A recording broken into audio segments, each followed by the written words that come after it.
नमस्कार, राष्ट्रीय समाचार से मैं अनुपम शर्मा।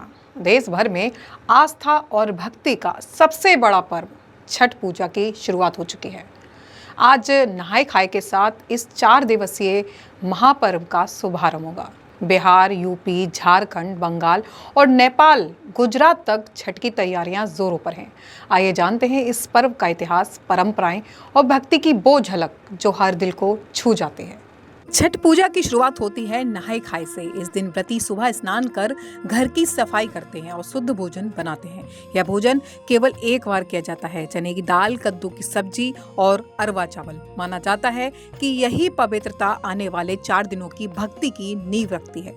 नहाय खाए का मतलब है शरीर और मन दोनों की सफाई। इस दिन से घर में प्याज लहसुन का प्रयोग बंद कर दिया जाता है। छठ पूजा की परंपरा त्रेता युग से जुड़ी मानी जाती है। कहा जाता है माता सीता ने अयोध्या लौटने के बाद सूर्य देव की आराधना की थी।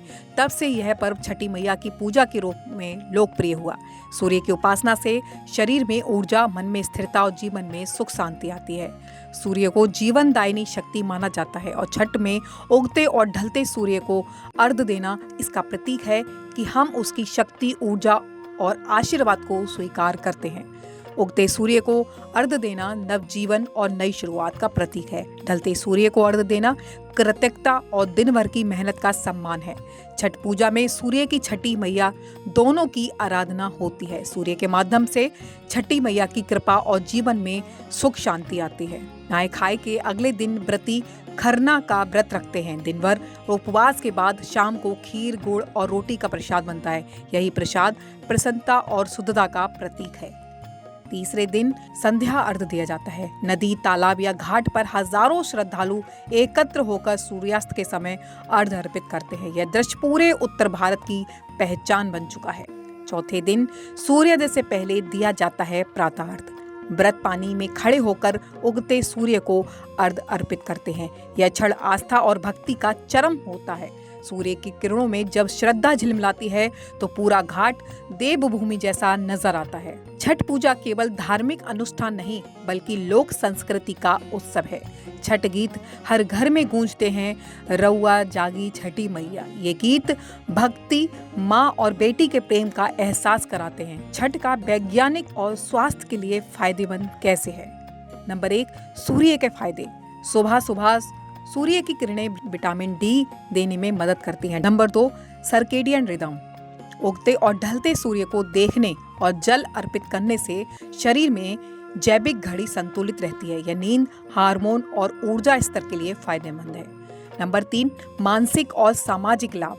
नदी या तालाब किनारे सूर्य को अर्घ्य देना ध्यान और मानसिक शांति प्रदान करता है। सामूहिक रूप से अर्घ्य देना सामाजिक मेलजोल और अनुशासन सिखाता है। यह परंपरा हजारों साल पुरानी है और विशेष रूप से कृषि प्रधान समाज में प्रचलित थी।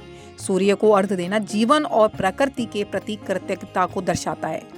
उगते सूर्य को अर्घ्य देना नई ऊर्जा, जीवन और शुरुआत का प्रतीक। ढलते सूर्य को अर्घ्य देना कृतज्ञता, समापन और आशीर्वाद का प्रतीक। साथ ही यह स्वस्थ, मानसिक शांति और सामाजिक अनुशासन के लिए भी फायदेमंद है। ब्यूरो रिपोर्ट, राष्ट्रीय समाचार।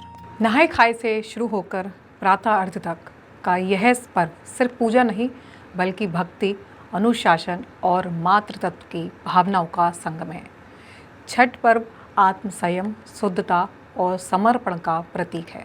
यह हमें प्रकृति और सूर्य के महत्व की याद दिलाता है। छठ पूजा में किसी भी जाति, वर्ग या धर्म का भेद नहीं होता। सब साथ साथ आते हैं। यही इसकी सबसे बड़ी ताकत है। आप सभी को राष्ट्रीय समाचार की पूरी टीम की तरफ से छठ पर्व की बहुत बहुत शुभकामनाएं।